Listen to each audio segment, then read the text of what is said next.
Okay, so what if I told you that all that popular health advice, about vinegar for blood sugar, it might only be like half the story? That's intriguing.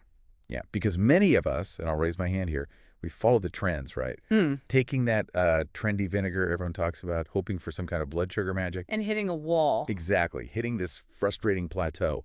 And my big aha moment, it wasn't just about if vinegar worked, but realizing that the right vinegar, well, it could unlock so much more. More than just glucose control. Yeah, tackling deeper things too, like inflammation. So today, we're really going to cut through the noise. We'll dive into the surprising science behind this and hopefully guide you to a much more effective strategy. Right. Think of this deep dive as maybe a shortcut to really understand what works for, let's say, holistic metabolic wellness. Couldn't have said it better. In this, world just saturated with health advice, it's so important to separate the fads from the actual evidence-based insights. Absolutely. So this deep dive is really an investigation, looking into a pretty common health myth. We promise to unpack the science, the nitty-gritty of blood sugar regulation. And by the end, By the end, we aim to spotlight a genuinely superior option for you. We really want to get to the root of what makes a tangible difference. okay, let's unpack this then. For years, it feels like apple cider vinegar, ACV, right? It's been the king, Right. the undisputed champ in health circles. Oh, definitely. Everyone talks about its supposed blood sugar benefits.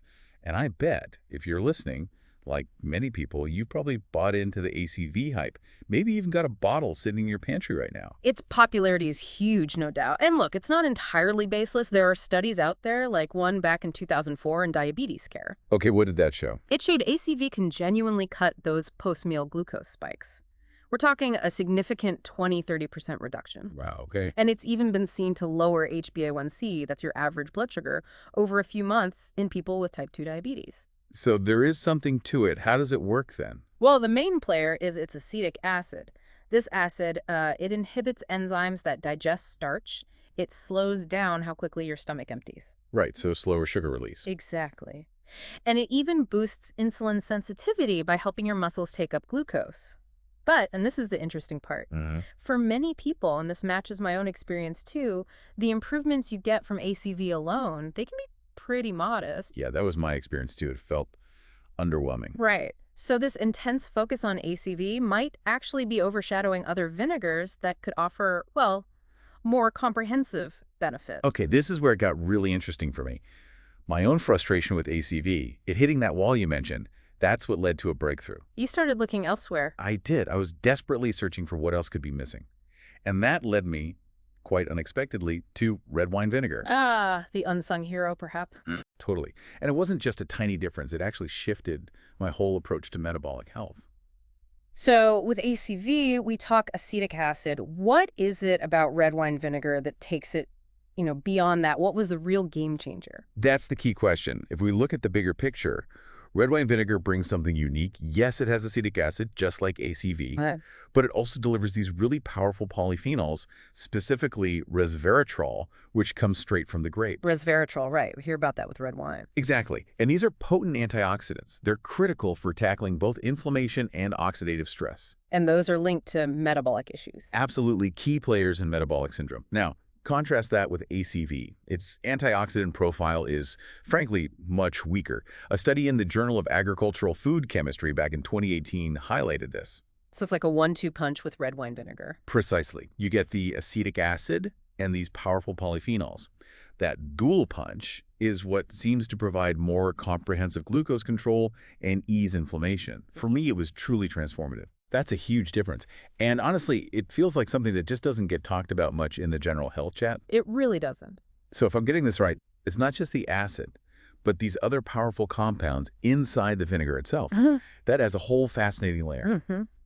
Okay, let's broaden out a bit then. Forget specific types for a second. Let's talk basics.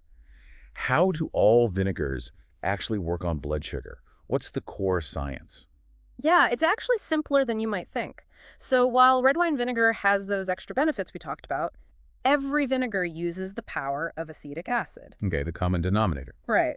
Think of eating carbs like potentially a sugar surge waiting to happen in your blood.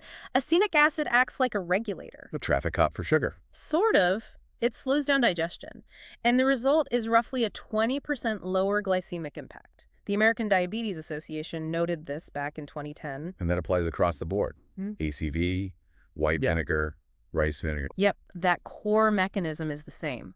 But, and this is crucial, the difference in the overall health results comes down significantly to those extras. Like the antioxidants in red wine vinegar. Exactly. So the wrong vinegar isn't necessarily bad. It just, well, it lacks those additional beneficial compounds that can help you fine-tune the results for your specific health goals. Okay, that makes a lot of sense. So what does this all mean for you listening right now? Let's get practical. How can you use vinegar effectively and maybe more importantly, safely to really get these benefits? Great question. Choice is important, but how you use it really seals the deal. First, dosage. We generally recommend sticking to 1 to 2 tablespoons a day. Not too much then. No, definitely not. And it's really crucial to dilute it, either in about 8 ounces of water, or you can blend it into meals. Like a salad dressing. Perfect example. A red wine vinaigrette with some olive oil is great.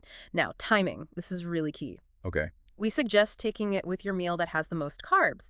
Taking it just before or during the meal seems to be most effective. Why is that? It optimizes that glucose buffering effect we talked about, and it also helps you avoid irritating your stomach, which can happen if you take it straight on an empty stomach. Good tip. Yeah, there was even a study mentioned, a 2025 Nutrition Reviews study, suggesting about 15% better efficacy when you pair vinegar with food. Interesting. So consistency and safety are the watchwords here. Absolutely paramount if you really want to maximize the benefits. Right, consistency and safety. But let's be real, mistakes happen. What are some common pitfalls people should avoid? Things that could completely derail their efforts with vinegar. Oh, there are definitely some critical mistakes to watch out for. First off, overdosing. Going over that 1-2 tablespoons. Exactly. Going beyond that significantly increases the risk of eroding tooth enamel. Not fun. And it can cause some serious digestive upset. A 2021 study in the Journal of Dentistry flagged this. We're not aiming for a dental visit here. Definitely not. Okay, what else? Second, the whole unfiltered ACV thing. Yeah. You know, the one with the mother? Yeah, it's supposed to be better, right? Well, it's popular, but using ACV with a lot of sediment, that cloudiness, might actually lead to inconsistent potency. It could interfere with how well your body absorbs the good stuff. Like getting an uneven dose each time. Kinda, yeah. Think of it like trying to get consistent results from a murky mixture. And maybe the biggest mistake, ignoring your overall diet. Thinking vinegar is a magic bullet. Precisely. If you're pairing your vinegar shot with sugary snacks or just generally eating an unhealthy diet, you're pretty much canceling out any potential positive effects. So it's part of a bigger picture. Absolutely. Avoiding these traps is key to making sure vinegar actually works for you, instead of just being another habit that doesn't really help. It's amazing how avoiding just a few common mistakes can make such a difference. Remember that feeling I mentioned at the start? Doing everything right, but still feeling stuck. Yeah, the plateau. Let's talk about the real-world impact. What happens when you apply these specific insights, when you make that informed choice? Well, the impact can be pretty compelling. For me personally, making that switch from ACV to red wine vinegar, it paid off significantly. How so? What did you see?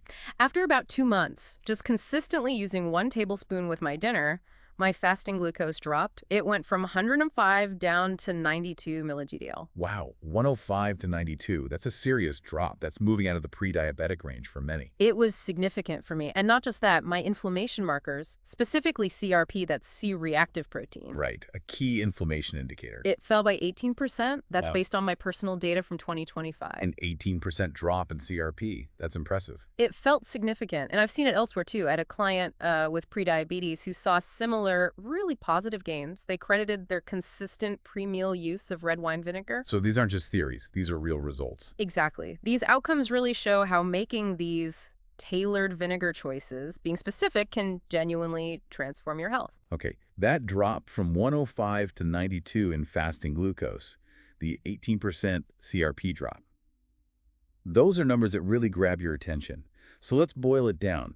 The core takeaway here seems to be... Well, while ACV definitely can help blood sugar because of its acetic acid. Right, it does something. It does something, but if you have broader goals like tackling inflammation alongside blood sugar, then red wine vinegar with its polyphenols plus the acetic acid, that might just be the missing piece you're looking for. So it's about skipping the hype, maybe, and really aligning your choice of vinegar with your specific health needs. Spot on. So what stood out to you listening to this? Do you agree with this summary? Maybe you disagree.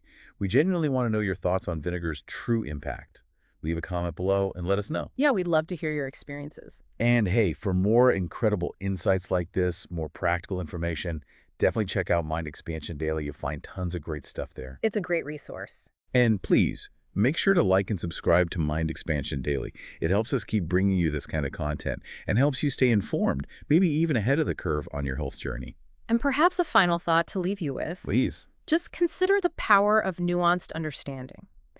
In this world just full of generalized health advice, sometimes the best solution isn't actually the most popular one. Often it's the one that's most holistically effective for your unique body and your unique needs. It pays to dig a little deeper.